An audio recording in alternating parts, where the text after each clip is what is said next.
வணக்கம். Welcome to கதை திரட்டு. இந்த வீடியோவில் நம்ம என்ன கதை கேட்க போகிறோம்னா, நீ இல்லாமல் நான் இல்லை கதையின் 4வது பகுதி. நம்ம சேனலை இதுவரைக்கும் சப்ஸ்கிரைப் பண்ணாதவங்க சப்ஸ்கிரைப் பண்ணுங்க. பக்கத்தில் இருக்கிற பெல் ஐக்கானை கிளிக் பண்ணி ஆல்ங்கிற ஆப்ஷனை ப்ரெஸ் பண்ணுங்க. ஸோ தட் நான் போடுற கதைகளை உடனுக்குடனே நீங்கள் கேட்கலாம். வாங்க கதைக்குள்ளே போகலாம். ஷைலவுக்கு கார்த்திக்கை பார்க்க வேண்டும் போல தோன்றியது. தூங்கும் பொழுதும் கனவெல்லாம் அவனே. மறுநாள் கல்லூரிக்கு சென்ற பொழுதும் அவனை நினைத்து மனம் அலை பாய்ந்தாலும், காயத்ரி கார்த்திக்கை பற்றி பேச்சே எடுக்காததாலும், தானே முன்வந்து பேச முடியாமல் ஏற்பட்ட தயக்கத்தினாலும், அவளே ஆரம்பிக்கட்டும், அப்பொழுது கேட்கலாம் என்ற முடிவுக்கு வந்தாள். ஆனால் காயத்ரிக்கோ இவள் ஏன் கார்த்திகை பற்றி ஒன்றுமே கேட்க மாட்டேன் என்கிறாள் என்று தோன்றினாலும் அவளை பார்க்க பார்க்க பாவமாக இருந்தது. கார்த்திக் சொன்ன மாதிரி இருந்தால்தான் இவளுக்கு அவரின் அருமை தெரியும். நாமாக பேச்சை எடுத்தால் வேதாளம் மறுபடியும் முருங்கை மரத்தில் ஏறிவிடும். இது உன் வாழ்க்கை. அடுத்தவர்கள் சொல்லி முடிவெடுப்பதை விட நீயாக நன்றாக யோசித்து ஒரு முடிவுக்கு வா, அதுதான் நல்லது என்று நினைத்தவள் எதுவுமே நடவாதது போல பேசினாள்.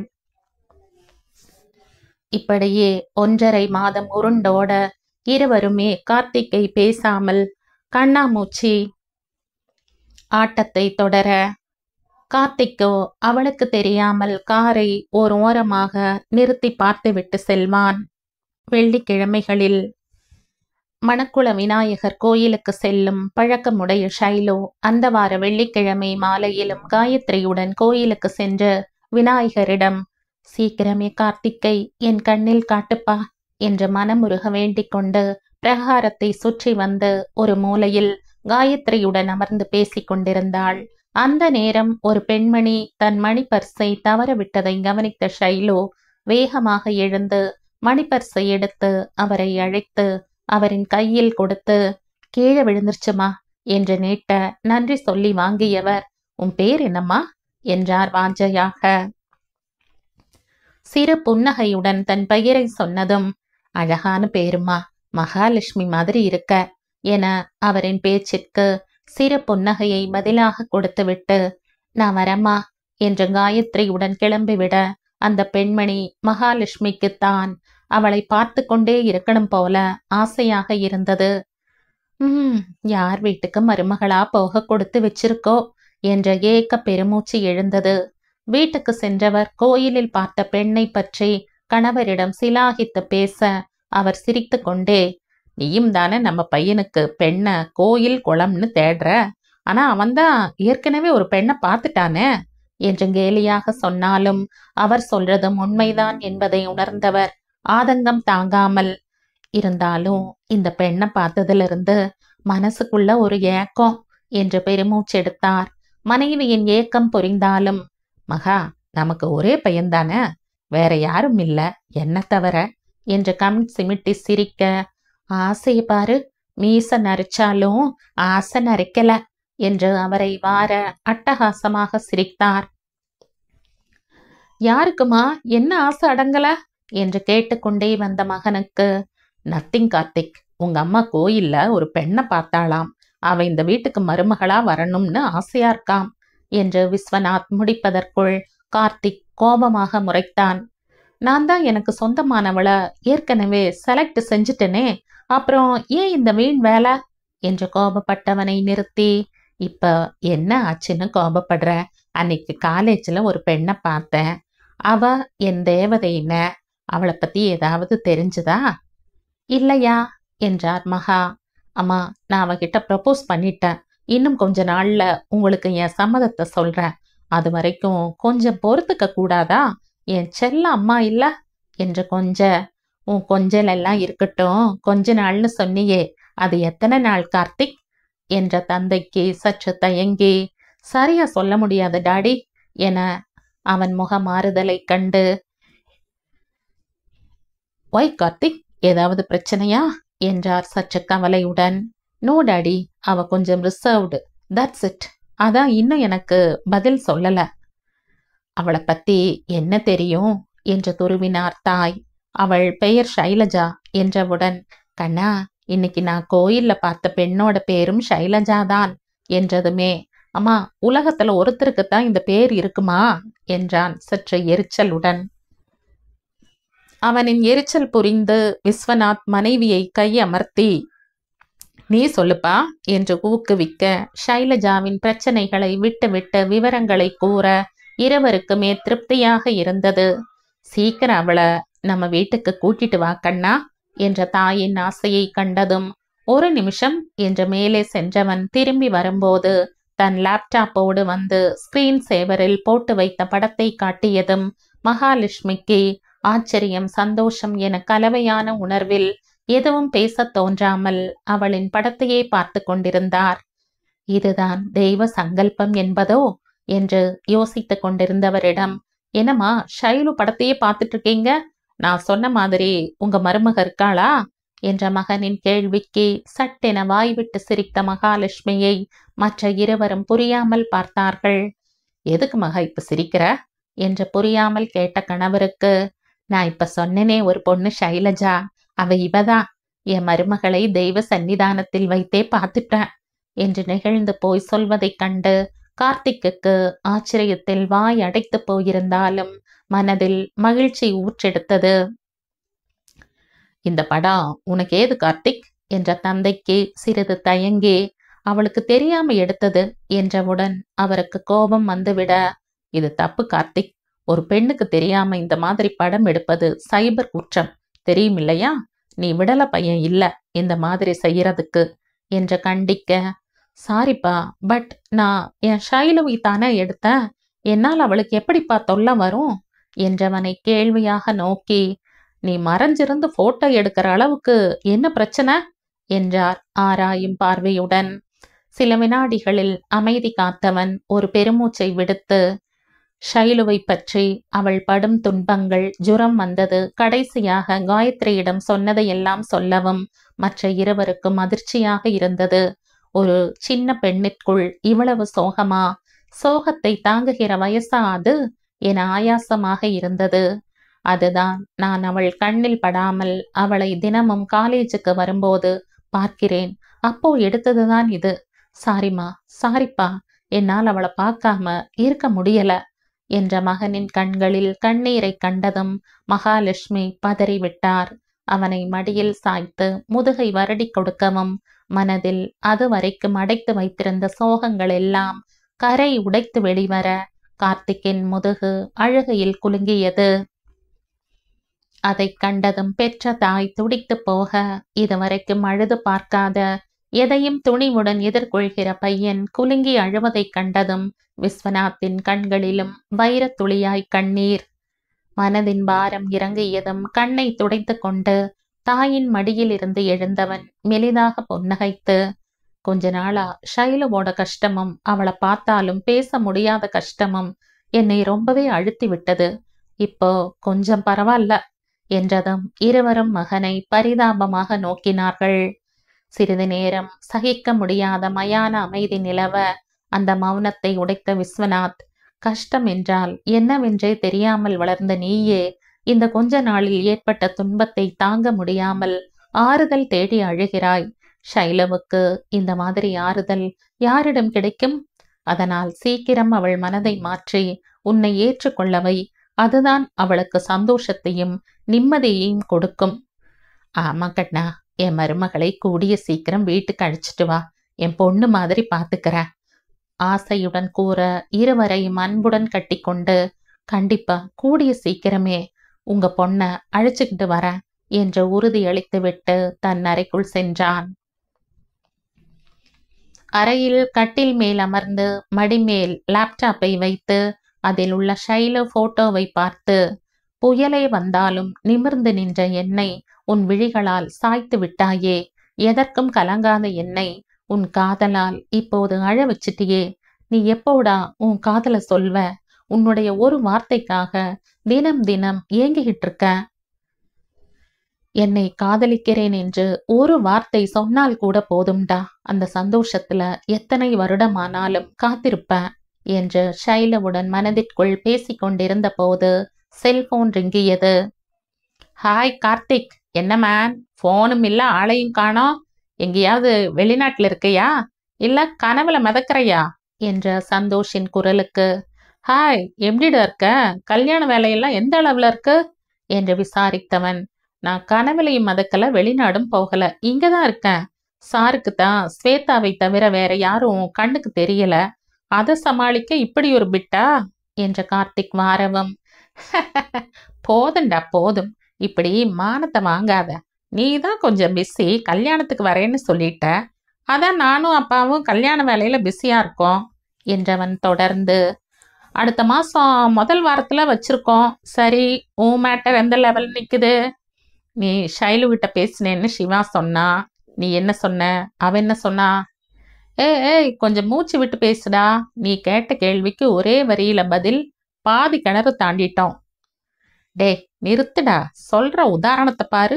பாதி கிணறு தாண்டிட்டானா, கொஞ்சம் ஏமாந்த உள்ள விழுந்துடுவீங்க, அதனால முழுசையும் தாண்டுற வேலையை கவனி என்றான் கேலியாக. நீ என்ன கிண்டல் பண்றியா? ஸ்வேதா கிட்ட காதல சொல்ல பயந்துகிட்டு ஓடின பயந்தாங்குள்ளி நீ. கடைசியில ஸ்வேதா தாங்க முடியாம டேய் முண்டம் ஐ லவ் யூன்னு சொன்னான் என்ற பதிலுக்கு கார்த்திக் வாரினான். அட பாவி, இப்படியே அந்தரங்கத்தை கிளறி நாரடிக்கிறையே, போதுண்டா சாமி, ஆள விடு என்ற சந்தோஷ் அலற, கார்த்திக் சிரித்து கொண்டே, நான் காரணமாத்தான் வெயிட் பண்றேன், சக்சஸ் ஆனதும் கண்டிப்பா உனக்கு சொல்றேன். ஓகே ஓகே, முடிஞ்சா ஷைலுவோட கல்யாணத்துக்கு வர்றதுக்கு முயற்சி செய். இது சம்பந்தமா உதவி வேணும்னா கேள். ஷோர்டா என போனை வைத்துவிட்டு மறுபடியும் ஷைலு படத்தையே பார்க்க ஆரம்பித்தான். ஷைலுவுக்கு நாளாக நாளாக கார்த்திக்கை பார்க்க வேண்டும் என்ற தவிப்பு அதிகமாக, எந்த வேலையையும் சரியாக கவனிக்க முடியவில்லை, தூங்கவும் முடியவில்லை. 24 மணி நேரமும் அவனை பற்றிய எண்ணங்களே அவளை சுற்றி கொண்டிருந்தது. அவனும் காலேஜ் பக்கம் வருவதில்லை. என்ன ஆயிற்று? நான் ஓடி வந்ததும் எனக்கு பிடிக்கவில்லை என்றே முடிவு செய்து விட்டாரா? கடவுளே, அவரை எப்படி காண்டாக்ட் செய்வது என்று யோசித்து யோசித்து தலை வெடித்து விடும் போல் இருந்தது. காயத்ரியிடம் மனசில் இருப்பதை சொன்னால் நிச்சயம் ஒரு தீர்வு கிடைக்கும் என முடிவு செய்து கிளம்பியவளை, என் பிறந்த நாளைக்கு ஷாப்பிங் செய்யணும், அதை மறந்துவிட போற, சாயங்காலம் 4 மணிக்கு வந்துடு என்ற தாய்க்கு சம்மதமாக தலையாட்டி விட்டு சென்றாள். இவளை கண்டதுமே காயத்ரி ஒருவாறு விஷயத்தை யூகித்தவள் மாடிக்கு அழைத்து சென்று ஒன்றுமே தெரியாதவள் போல விஷயத்தை கேட்டதும் ஷைலுவுக்கு எப்படி கேட்பது என்று தெரியாமல் மொழியே மறந்தவள் மாதிரி விழிக்க காயத்ரியின் இதழ்கள் சிரிப்பில் திமிரியது. பிடிவாதமாகவே ஷைலுவே கேட்கட்டும் என்று அமைதி காக்க, ஷைலுவோ தன் தயக்கத்தை உதறி, நான் சொல்றத தப்பா நினைக்காத என்று இழுத்து, எனக்கு கார்த்திகை பார்க்கணும் என்றாள். சுரிதாரின் துப்பட்டாவை திருகியபடி. அவள் கேட்டதுமே புரியாதவள் போல, யாரு அன்னைக்கு காலேஜுக்கு வந்தாரு அவரா என்று சீண்டவும், ப்ளீஸ் காயத்ரி, விளையாடாத. சரி, நான் விளையாடல, நீ எதுக்கு அவரை பார்க்கணும்? அன்று உன்னிடம் அவர் ப்ரப்போஸ் செய்த போது அழுத, அப்புறம் இத்தனை நாள் அவர் மறந்து விட்ட மாதிரி நடந்துகிட்ட, இப்ப ஏன் திடீர்னு அவரை பத்தி கேக்குற என்று கேட்டதும் தான் தாமதம். ஷைலு முகத்தை மூடிக்கொண்டு அழ ஆரம்பித்தாள். காயத்ரிக்கு பாவமாக இருந்தாலும் மனதை கல்லாக்கி, நான் கேட்டதுக்கு பதில் என்று குடைய, என வார்த்தையால கொல்லாத, எனக்கு எனக்கு கார்த்திகை பார்க்கணும் போல இருக்கு, இதுக்கு மேல என்கிட்ட எதுவும் கேட்காத என்னும் போதே மீண்டும் கண்களில் கண்ணீர் துளிர்க்க காயத்ரியின் மனம் குதூகலம் அடைந்தது. வரே வா, வந்துட்டியா வழிக்கே என்று நினைத்து கொண்டவள், ஏன் இந்த திடீர் முடிவு என்ற தோழிக்கு என்ன சொல்வதென்று தெரியாமல் கண்களை துடைத்து கொண்டு மௌனமாக தன் விரல்களை ஆராய்ந்தபடி, கார்த்திக்கை சந்தித்ததில் இருந்தே என் மனதில் ஒரு சலனம். அவர் ப்ரப்போஸ் செய்த போது ஆசை இருந்த அளவுக்கு தைரியம் இல்லை. ஆனால் அவரை பார்க்காமல் இந்த 1.5 மாதமும் எனக்கு என்னவோ நரகத்தில் இருந்த மாதிரி ஒரு ஃபீலிங், எதையோ இழந்த மாதிரி ஒரு உணர்வு. இனியும் அவரை பார்க்காமல் அவரிடம் பேசாமல் இருந்தால் எனக்கு பைத்தியமே பிடித்துவிடும் போலிருக்கிறது. ப்ளீஸ் காயு, என்னை புரிந்து கொள் என்னும் போதே அழுகை வரப்போகிறேன் என்று கட்டியம் கூறியது. அதற்கு மேல் காயத்ரிக்கு தாங்க முடியவில்லை. அடி அசடு, உன்னை பத்தி புரிந்து கொண்டதால் தானே இப்படி கேட்கிறேன். இதற்காகத்தானே நான் காத்துக்கிட்டு இருந்தேன். கார்த்திக் ரொம்ப நல்லவரு, உன்னை பற்றி நன்கு புரிந்தவர். உன்னை முதலில் பார்த்தபோதே அவரையும் அறியாமல் உன்னை நேசிக்க ஆரம்பித்து விட்டார். உன்னை பற்றிய டீட்டெயில்ஸ் எல்லாம் சிவாவிடம் கேட்ட பிறகுதான் உன்னிடம் ப்ரப்போஸ் செய்தார். அன்று அவர் அப்படி செய்ததற்கு காரணம் நீ அவருக்கு கிடைக்காமல் போய்விடுவியோ என்ற பயம், அவ்வளவுதான். அது மட்டும் இல்லை, கார்த்திக் சாரை பற்றி சிவா அடுத்த நாளே சொல்லிவிட்டான். அதுதான் அன்று அவரிடம் உன்னை தனியாக பேச விட்டுவிட்டு சென்றேன் என்று விளக்க ஷைலுவின் விழிகள் கண்ணீர் ஊறி இருந்தாலும் ஆச்சரியத்தில் மின்னியது. அவள் தலையை லேசாக தட்டி, நீங்க 2 பேரும் சேர்ந்தா சந்தோஷப்படுற ஆள் நான்தான். அழாத, ஏதாவது செய்யலாம் என்று ஷைலுவை கட்டிப்பிடித்து கண்ணை துடைத்துவிட்டு, சரி அழுதது போதும், கொஞ்சம் சிரி, அப்பதான் நான் ஏதாவது செய்வேன் என்று போலியாக மிரட்டியவுடன் கண்ணீருடன் புன்னகைத்து, தேங்க்ஸ் காயத்ரி என்றாள் ஆத்மார்த்தமாக. ஹேய், தேங்க்ஸ் எல்லாம் எதுக்கு? என் ஷைலு இல்லாத மூளைய கசக்கி பிழிஞ்சு ஒரு நல்ல முடிவெடுத்திருக்கா. அதனால நான் ரொம்ப சந்தோஷமா இருக்கேன் என்று அவளை சீண்ட, ஹேய் உன்ன என்ற புன்னகையோடு அடிக்க வர அவளிடமிருந்து லாவகமாக விலகி, நாளைக்கு போட்டிங் போகலாமா என்று கேட்டவளுக்கு மனது லேசாக இருந்ததால் சம்மதம் என்றாள். அவள் சென்றதும் கார்த்திக்கை அழைத்து ஷைலு பேசியதை கூறி ஒரு வழியாக, ஷைலுவை உங்க வழிக்கு கொண்டு வந்துட்டீங்க. Yes, she realises your love. Now she wants to see you என அவனுக்கு உலகமே தன் கையில் வந்த மாதிரி ஃபீலிங் உண்டாக சந்தோஷத்தில் பேச்சே வரவில்லை. பல முறை காயத்ரியை அழைத்த பிறகுதான் சுய நினைவுக்கு வந்தான். தன் உணர்வுகளை வெளிக்காட்டாமல் வெறுமே என்று தன் சந்தோஷத்தை வெளியிட்டாலும் காயத்ரிக்கு அவன் எப்படி உணர்வான் என்று புரியும் என்பதால், சார் இப்பவே எக்ஸைட் ஆகாதீங்க, நாளைக்கு போர்டு கிளப்ல மீதியை வச்சுக்கோங்க, அவகிட்ட நீங்க வரப்போறத சொல்லல, சர்ப்ரைஸா இருக்கட்டும் என்றவளிடம், தேங்க்ஸ் அலாட் காயத்ரி, இதுக்கு மேல என்ன சொல்றது என்றான் நிகழ்ச்சியாக. நீங்க சந்தோஷமா பார்த்துப்பீங்க அப்படிங்கிற நம்பிக்கையில தான் இதை செய்யற என்று போனை வைத்துவிட கார்த்திக்கின் மனதில் சந்தோஷ அலை அடித்தது. தாயுடன் ஜவுளிக்கடையில் சுடிதார் செலக்ட் செய்து கொண்டிருந்த ஷைலுவை கண்ட மகா வேகமாக அவள் அருகில் நெருங்கி அழைக்க, திரும்பியவளுக்கு அவரை கண்டதும் ஒரு நிமிடம் தடுமாறி ஞாபகம் வந்தவளாய் நலம் விசாரித்துவிட்டு பரஸ்பரம் இருவருக்கும் அறிமுகம் செய்து வைத்தாள். இந்த காலத்துல இப்படி ஒரு பொண்ணை பார்க்கறது ரொம்ப கஷ்டம்.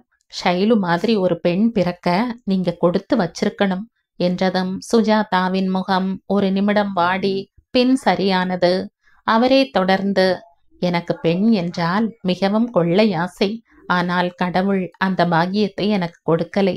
ஷைலுவை பார்த்ததும் அந்த ஆசை அதிகமாகிவிட்டது என சுஜாதாவிற்கு மனம் நெகிழ்ந்து விட்டது.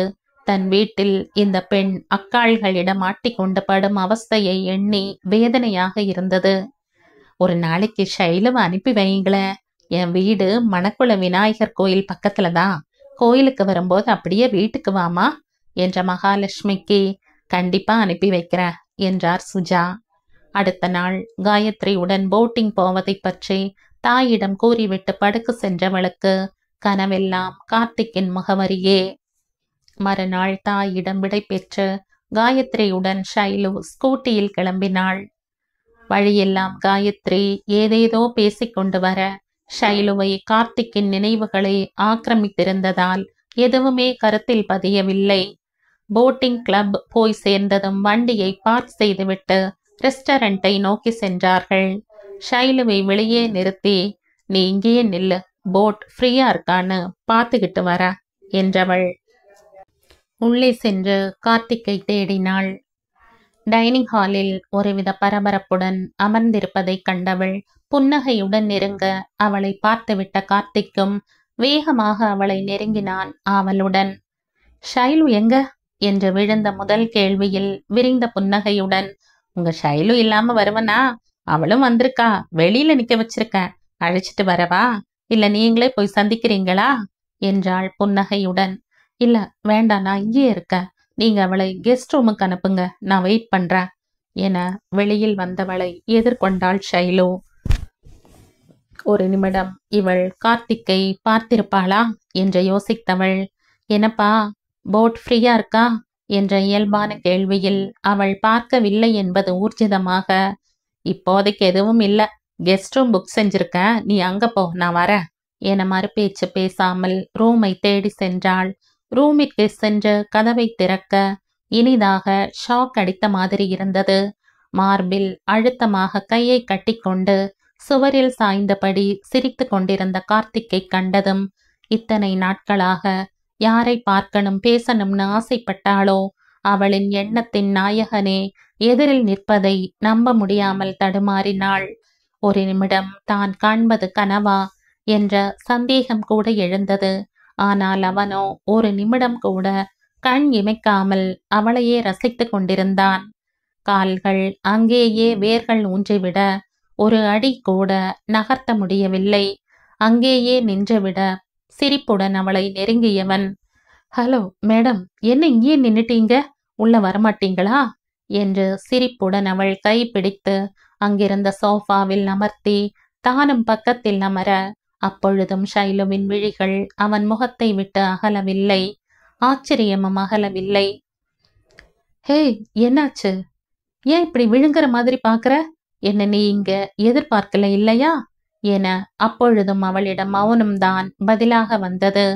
அவளின் கை பிடித்து தன் கைக்குள் சிறை பிடித்து, ஆச்சரியமா இருக்கா, காயத்ரி எல்லாம் சொன்னாங்க என்றதும் ஷைலுவுக்கு எல்லாம் புரிய ஆரம்பித்தது.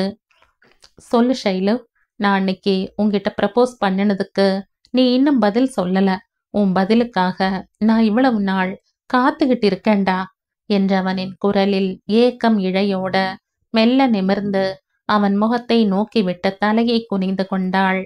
வெட்கமும் நாணமும் போட்டி போட்டு கொண்டு சிவந்த அவளின் முகத்தை அவளையே விழுங்குகிற மாதிரி பார்த்தவன் ஒரு விரலால் மெல்ல அவள் முகத்தை நிமிர்த்தி, இப்படி பார்த்தா என்ன அர்த்தம், நீ என்ன விரும்புறேன்னு எடுத்துக்கவா என்றவனின் கேள்விக்கு வெறுமே என்று மட்டுமே வர, கையுடன் சிறைப்பட்டிருந்த கைகளை கோத்து கொள்ள உடம்பில் மின்சாரம் பாய்ந்த மாதிரி இருக்க, அவனின் அருகாமையும் தொடுகையும் தாங்க முடியாதவளாக அவனின் மார்பில் சாய்ந்து கொண்டவளை இறுக அணைத்து கொண்டான். ஷைலு என்று மென்மையாக அழைக்க, என்று முனகிய ஷைலுவிடம், உன் வாயால நீ என்ன காதலிக்கிறேன்னு சொல்லுடா ப்ளீஸ் என்றவளின் கிசுகிசுப்பான குரல் தாளாட்ட, மெல்ல நாணத்துடன் நிமிர்ந்து உணர்ச்சிகரமான குரலில், ஐ லவ் யூ கார்த்திக் என்று அவன் கன்னத்தில் தன் இதழை பதிக்க, அதற்கு மேல் ஆசை வெள்ளத்தை அணை போட்டு தடுக்க முடியாமல் அவள் முகமெங்கும் முத்தப்பேரணி நடத்த தூக்கி வாரி போட எழுந்தாள். முகமெல்லாம் முத்து முத்தாக வியர்த்திருக்க ஒரு நிமிடம் ஒன்றும் புரியாமல் அலங்க மலங்க விழித்தவள் கார்த்திக் முத்தமிட்டது கனவில் என்று புரியவும் ஒரு பக்கம் சிரிப்பும் அவன் முத்தமிட்டதை நினைத்து வெட்கமும் வந்தது. காயத்ரியிடம் பேசிவிட்டு வந்ததிலிருந்து கார்த்திக் பற்றியே நினைத்து கொண்டிருந்ததால் போட் கிளப்பில் அவனை சந்தித்த மாதிரி கனவு வந்திருக்கு என்று தனக்குள் பேசியபடி வெட்கத்துடன் புன்னகைத்து கொண்டே மணியை பார்க்க அது 4 என்றது. விடியற்காலை கனவு பலிக்கும் என்பார்களே, அப்படியென்றால் இன்று கார்த்திக்கை சந்திப்பேனா என்று நினைக்கும் போதே அவள் தேகமெங்கும் ஒரு இனிய மின்னல் ஓட பரவசத்துடன் கண் மூடிய ஷைலு போன் அடிக்கும் சப்தம் கேட்டு கண் திறந்தாள். போனை எடுத்தவளிடம், அப்பா ஹார்ட் அட்டாக்ல இறந்து விட்டார் ஷைலு என்று மாமாவின் மகன் சுரேஷ் தகவல் கூற ஒரு நிமிடம் விக்கித்து நின்றவள் உடனே சுதாரித்து தந்தையிடம் விஷயத்தை கூற எல்லோரும் உடனடியாக சென்னைக்கு கிளம்ப ஆரம்பித்தார்கள். சஞ்சயின் ஒரே தங்கை லாவண்யா கல்லூரியில் படிக்கும்போது ஒரு சேட்டு பையனை காதலித்து பலத்த எதிர்ப்புகளிடையே கைப்பிடித்தாள். அவர்களின் குடும்பத் தொழில் நகை கடை என்பதால் லாவண்யாவை அவரின் கணவர் சீரும் சிறப்புமாக வைத்திருந்தார். அவர்களின் அன்புக்கு அடையாளமாக ஒரே பையன் சுரேஷ். அவன் BA ஏரோநாட்டிக் இன்ஜினியரிங் முடித்து விமானம் தயாரிக்கும் கம்பெனியில் குவாலிட்டி ஆபீசராக இருக்கிறான். எல்லோரும் நிலைமையை உணர்ந்து வேகமாக கிளம்பிக் கொண்டிருக்க ஷைலுவுக்கு போகலாமா வேண்டாமா என்று குழப்பமாக இருந்தது. இன்னும் 10 நாட்களில் செமஸ்டர், இந்த நேரத்தில் எப்படி என்று யோசித்துக் கொண்டிருந்தவள் தாயிடம் சென்று தன் பிரச்சனையை கூற விஷயம் தந்தையிடம் சென்றது. அவர் கொஞ்சம் கூட யோசிக்காமல், நீ அந்த வீட்டு பெண் மாதிரி ஷைலு, உன் அக்காக்களை விட உன் மேலதான் அங்க இருக்கிறவங்களுக்கு பாசம் அதிகம். அதுவும் மாமா உன் மேல உயிரையே வச்சிருக்கார். அவரின் கடைசி சடங்குக்கு வர முடியாதுன்னா என்ன அர்த்தம்? எதுவும் பேசாம கிளம்பு என்று ஓரடி நகர்ந்தவர் 1 வருட படிப்பு வீணாகி விடுமே என்ற மகளின் கவலையை அவள் முக சுணக்கத்தில் இருந்து புரிந்து கொண்டு, ஓகே, ஒரு 5 நாள் இருந்துட்டு நீயும் விக்கியும் வந்துடுங்க, நாங்க எல்லாம் முடிச்சிட்டு வரோம் என்ற முடிவு சொல்ல வேறு வழி இல்லாமல் சென்னைக்கு கிளம்பினாள். கிளம்பும் முன் காயத்ரியிடம் விஷயத்தை சொல்லிவிட அவளாலும் அந்த நேரத்தில் ஒன்றும் சொல்ல முடியவில்லை.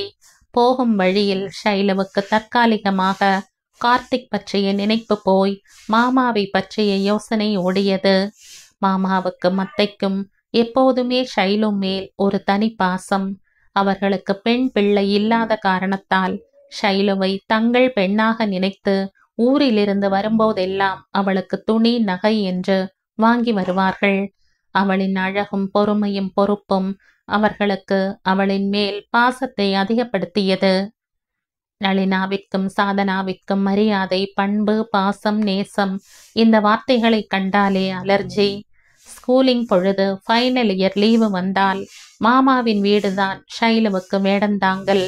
அந்த மாமா இப்போது உயிரோடு இல்லை என்றதும் கண்ணீர் வழிய தாயின் மடியில் படுத்து கொண்டிருக்க வண்டியில் இருந்த எல்லோரும் அவரை பற்றிய நினைவில் அமைதியாக பயணத்தை தொடர்ந்தார்கள்.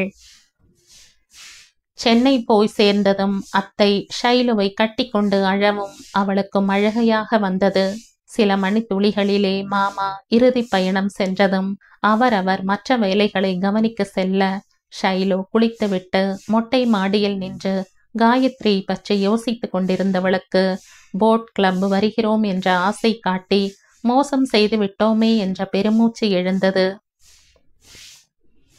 எதற்கு இந்த பெருமூச்சு ஷைலு என்ற குரல் கேட்டு தூக்கி வாரி போட திரும்ப சுரேஷ் நின்று கொண்டிருந்தான்.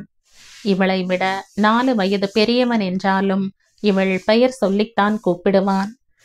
மாமாவை பற்றிய யோசனைதான் சுரேஷ் என அப்போதைக்கு வாய்க்கு வந்ததை சொல்லி சமாளிக்க, இந்த செமஸ்டர் லீவுக்கு உன்னை வர சொல்லலாம்னு அப்பா சொல்லிட்டு இருந்தார். போன வாரம் வரைக்கும் நல்லா தான் இருந்தார்.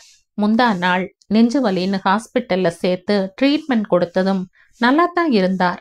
ஆனா இன்னைக்கு 2 மணி அளவுல அட்டாக் வந்துட்டது என்றவனின் குரல் அழுகையில் நடுங்க, இன்னும் என்னால நம்ப முடியல அவர் இறந்ததை என ஷைலுவுக்கு அவனின் வேதனை கண்டு மனது வலித்தது. அவனை தேற்றி, நீங்களே இப்படி இருந்தா அத்தைக்கு யார் யாறுதல் சொல்வாங்க என்ற மாமன் மகளுக்கு, ஆண் பிள்ளைகளுக்கு அழக்கூட வழியில்ல, எல்லாத்தையும் மனசுல போட்டு புதிச்சு கொள்றதுனால தான் அப்பா மாதிரி அட்டாக் வந்து போயிடுறாங்க என்ற வேதனையான வாதத்தில் இருந்த நியாயம் புரிய அவளின் நினைவு கார்த்திக்கை நோக்கி நழுவியது. நான் பதில் சொல்லவில்லை என கார்த்திக்கும் மனதளவில் குமைந்து கொண்டிருப்பாரோ என்ற யோசனையை சுரேஷின் குரல் கலைத்தது. என்ன ஷைலு, எப்பொழுதும் ஏதோ ஒரு யோசனையிலேயே இருக்கையே, என்னாச்சு? ஓ முகமும் சரியில்லையே என்றான் கூர்மையான பார்வையுடன். அதை கேட்டதும் உள்ளம் திடுக்கிட தன் முக பாவனையை திருத்தி, nothing Suresh, next week semester, அதுக்கு படிக்கணும், நல்லா ஸ்கோர் பண்ணணும், அதைத்தான் யோசிச்சுக்கிட்டு இருக்கேன் என்று சமாளித்து விட்டு அவன் வேலையை பற்றி விசாரித்தாள். பேச்சின் திசையை மாற்ற, வேலைக்கு ஒரு குறையும் இல்லை, ஆனா இப்போ ஜுவல்லர்ஸை எப்படி கவனிச்சுக்கிறதுன்னு தெரியல. வெளியாள் யாரையும் வேலைக்கு வைக்க முடியாது, என்ன செய்யறதுன்னு யோசிச்சுதான் முடிவெடுக்கணும் என ஆமோதிப்பாய் தலையசைத்து விட்டு ஷைலு கீழே இறங்கி செல்ல அவளையே பார்த்து கொண்டிருந்த சுரேஷின் மனதில் இதுவரைக்கும் தோன்றாத ஆசை இப்பொழுது தோன்றியது.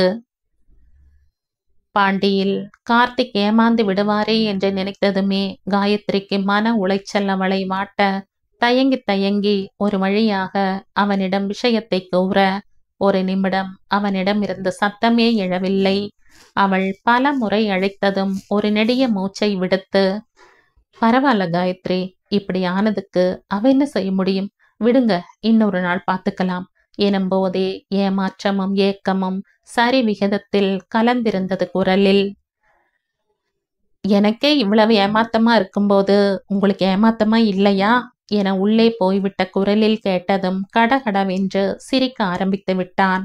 கார்த்திக்கின் சிரிப்பிற்கு அர்த்தம் புரியாமல், என்ன சார் பதில் சொல்லாம சிரிக்கிறீங்க, நான் ஏதோ முட்டாள்தனமா கேட்டுட்டனா? காயத்ரி, ஏமாற்றம் இல்லைன்னு நான் சொல்லலையே, நிச்சயம் ஏமாற்றம் இருக்கு. ஆனா அவளுடைய உணர்வையும் நாம மதிக்கணும் இல்லையா? அவளுக்கு மாமா இறந்தது நிச்சயம் கஷ்டமாத்தான் இருக்கும். அதை விட இது ஒன்றும் பெருசில்ல என்ற கார்த்திக்கின் பெருந்தன்மையில் வாய் அடைத்து நின்றாள். யூ ஆர் கிரேட் சார், கவலைப்படாதீங்க. உங்களுக்குத்தான் ஷைலு என்றிருந்தால் நிச்சயம் நடக்கும். இனிமே அவ ஊர்ல இருந்து வந்தா படிக்கிறதுக்குத்தான் நேரம் சரியா இருக்கும். பரீட்சை முடிஞ்ச பிறகுதான் பார்க்க முடியும். அது வரைக்கும் கொஞ்சம் பொறுமையா இருங்க என்றாள் வேண்டுதலுடன். என்ன கவலைப்படாதீங்கன்னு சொல்லிட்டு நீங்க கவலைப்படுறீங்க காயத்ரி? என்னோட கவலை எல்லாம் அவகிட்ட பேசாட்டாலும் தூர நின்னு பார்ப்பேன். ஆனா இந்த 5 நாளுக்கு பார்க்க முடியாதுங்கிற கவலைதான், மத்தபடி ஒண்ணுமில்ல என்றான் குரல் பிசிற. அவனின் குரலில் இருந்த வேதனை புரிய பேச்சை திசை திருப்பும் முயற்சியாக, உங்களை பத்தி கொஞ்சம் சொல்லுங்களேன். ஷைலுவுக்கு உங்களை பத்தி அதிகம் தெரியாது. சிவா உங்களை பத்தி புகழ் பாடுறா. அப்படி என்ன ஸ்பெஷல் உங்ககிட்ட என்றதுதான் தாமதம். மீண்டும் உரத்த குரலில் சிரிக்க ஆரம்பித்து விட்டான். பின் சிரிப்பை அடக்கி, என்னை பத்தி என்ன சொல்ல, பெத்தவங்களுக்கு ஒரே பிள்ளை, 5 சாஃப்ட்வேர் கம்பெனிக்கு சேர்மன், அப்புறம் கண் தெரியாதவங்களுக்காக ஒரு இல்லம் நடத்துறேன் என்றதும் காயத்ரி ஆச்சரியத்துடன், பிளைண்ட் ஹோமா? அதுல எத்தனை பேர் இருக்காங்க, எப்படி பராமரிக்கிறீங்க என்றாள் படபடப்பும் ஆச்சரியமுமாக. கூல் கூல், நான் டொனேஷன் மாதிரி எதுவும் வாங்கறதில்ல. என்கிட்ட 50 பேர் இருக்காங்க. அவங்களுக்கு படிப்பு, சாப்பாடு, உடை எல்லாம் என் கம்பெனி மூலமா தான் செய்யறேன் என்றதுமே, செலவை எப்படி சமாளிக்கிறீங்க என்றாள் வியப்பாக. இதுல சமாளிக்க என்ன இருக்கு? என் ஹோம்ல இருக்கிறவங்க ஒன்றும் சும்மா இல்லையே. அவங்க படிச்ச படிப்புக்கு வேலை செய்யறாங்க. அது மட்டும் இல்ல, நம்மை விட அவங்க கைவினை பொருட்கள் செய்யறதுல வல்லவர்கள். அவர்கள் செய்யும் கிராஃப்ட் பொருள்களுக்கு வெளிநாட்டில் நல்ல மதிப்பு. அதில் வர பணமும் இருப்பதால் என்னால் அவர்களுடைய தேவையை பூர்த்தி செய்ய முடிகிறது என்று விளக்க, யூ ஆர் கிரேட் சார் என்றாள் மெச்சுதலாக. அப்படி சொல்ல முடியாது. நான் டொனேஷன் வேண்டாம்னாலும் நிறைய பேர் தருவாங்க. நான் தான் அதை ஏத்துக்கிறதில்ல. என்னை பொறுத்தவரை அவங்களுக்கு மீன் பிடிக்க கற்றுத்தர வேண்டுமே தவிர மீன் வாங்கி தரக்கூடாது என்பேன். அப்படி செய்தால் அவர்களுடைய தன்னம்பிக்கையை அழித்துவிடும். அது மட்டுமில்ல, இந்த ஹோம் நடத்துவதால் எனக்கு டாக்ஸ் கிடையாது என்ற கார்த்திக்கின் பேச்சிற்கு, இதுவும் ஒரு வகையில சரிதான், கேட்கவே மனசுக்கு சந்தோஷமா இருக்கு. ஷைலு கொடுத்து வச்சவ என்றாள் தன்னையும் மீறி. காயத்ரி போனை வைத்ததும் 5 நாள் ஷைலாவை பார்க்க முடியாது என்று நினைத்ததுமே மனது பாரமாக இருந்தது. மூளை வெறும் 5 நாள் தானே என்று சமாதானம் செய்தாலும் மனசுக்கு 5 நாள் என்பது யுகம் மாதிரி தோன்ற ஒரு பெருமூச்சுடன் தலையை அழுந்த கோதியவாறு சோஃபாவில் கண்ணை மூடியபடி அமர்ந்தான். ஹாலுக்கு வந்த மகனின் முகத்தை கண்டு துணுக்குற, என்ன கண்ணா, கொஞ்ச நேரம் முன்ன சந்தோஷமா இருந்த, அதுக்குள்ள என்னாச்சு என்று கேட்டவருக்கு மனதில் இருந்தவற்றை கொட்டியதும், பையன் தேவி தரிசனம் கிடைக்காதுன்னு வாடுறான் என்று மனசுக்குள் சிரித்து கொண்டார். ஹோமுக்கு போலாம்னு முடிவு செய்து கிளம்ப மகாவும் தானும் வரேன்னு கிளம்ப அவருக்காக காத்து கொண்டிருந்த நேரத்தில் அவனின் பக்கத்தில் வந்து அமர்ந்த விஸ்வநாத் மகனின் முக சுணக்கத்தை கண்டு கொண்டு மனைவி கேட்ட அதே கேள்வியை கேட்க, நத்திங் டாடி, ஜஸ்ட் தலைவலி என்று சமாளித்தவனை கூர்மையாக நோக்கி, நான் எப்போ உன்னுடைய அப்பாவாக மாறினேன் கார்த்திக் என்றார் பூர்வங்கள் நெறிய. அவரின் கேள்வி புரியாமல் நோக்கியவனிடம், என்னிடமே தலைவலின்னு ஃபார்முலா பேசுறையே, என்னை இதுவரைக்கும் உன் நண்பனா நினைச்சதுனால உண்மையை மட்டுமே சொன்ன. இப்ப பொய் சொல்றேன்னா என்ன அர்த்தம் என்று சற்று தாங்கலாக பேச, சாரி டாட், ஷைலு ஊர்ல இல்ல, அத நினைக்க பிடிக்கல, அதனால்தான் என்று இழுத்தான். அவனின் தோளை தட்டி, வெல் கார்த்திக், நினைக்கிறதெல்லாம் நடந்துட்டா வாழ்க்கையில் உனக்கு சுவாரஸ்யமே இல்லாம அலுத்து போய் சந்நியாசம் போக தோணும். இதெல்லாம் வரக்கூடாதுன்னு தான் கடவுள் எது எது எப்போ நடக்கணும்னு விதிச்சிருக்கார். அதன்படி நடந்தாதான் அதுக்கு மதிப்பு இருக்கும். இதுவும் அப்படின்னு எடுத்துக்கோ, மனசுக்கு பாரமா இருக்காது. பி சியர்ஃபுல் மேன் என சிறியவனின் முகம் புன்னகையை அணிந்து கொண்டது. தாய் ரெடியாகி வரவும் தந்தையிடம் சொல்லிவிட்டு இருவரும் கிளம்ப, மகனின் முகத்தில் சற்று தெளிவு இருந்தாலும் ஏனோ எதையோ இழந்த மாதிரியே தாயின் மனதிற்கு தோன்றியது. அமைதியாக காரை கையாண்டு கொண்டிருந்தவனின் பக்கம் திரும்பி அமர்ந்து, கண்ணா, ஷைலு மேல நீ வச்சிருக்கிற காதல் உண்மைனா கண்டிப்பா அவ உன்னை தேடி வருவா என்று அவன் தலையை செல்லமாக கலைத்து விட்டார். சிகையை கலைத்த அவரின் கையை பற்றி, எனக்கு ஆரம்பத்திலிருந்தே ஒரு குருகுருப்புமா, அவசரப்பட்டு என் காதல சொல்லிட்டனோன்னு, அதனால தான் அவ என்னை சந்திக்க லேட் ஆகுதோன்னு எனக்குள்ள ஒரு சந்தேகம் என்ற மகனை புன்னகையுடன் நோக்கினார். கண்ணா, மனசுக்குள்ள காதல் வந்த பிறகு அதை எப்போ எப்படி சொல்றதுங்கிறத விட அதை சொல்கிறவன் எப்படிப்பட்டவன் என்பதுதான் முக்கியம். அந்த வகையில் நீ எதுல குறைஞ்சவன் என்று கேட்க, அவருக்கு பதில் சொல்லாமல் அவரின் பேச்சை அசை போட்டபடி ஹோமை அடைந்தான். பிளைண்ட் ஹோமை கார்த்திக் ஆரம்பித்தாலும் அதை பார்த்து கொள்வது எல்லாம் மகாலட்சுமி தான். கண் தெரியாதவர்களுக்கான படிப்பு சம்பந்தப்பட்ட அரசாங்க வேலைகள், வெளிநாட்டு தொடர்பான வேலைகளை கார்த்திக் பார்த்து கொள்வான். அவன் ஊரில் இல்லாத சமயங்களில் விஸ்வநாத் பார்த்து கொள்வார். எல்லோரையும் கவனித்து கொள்ள மரகதம் என்று ஒருவர் இருப்பதால் மூவருக்கும் மற்ற வேலைகளை கவனிக்க முடிந்தது.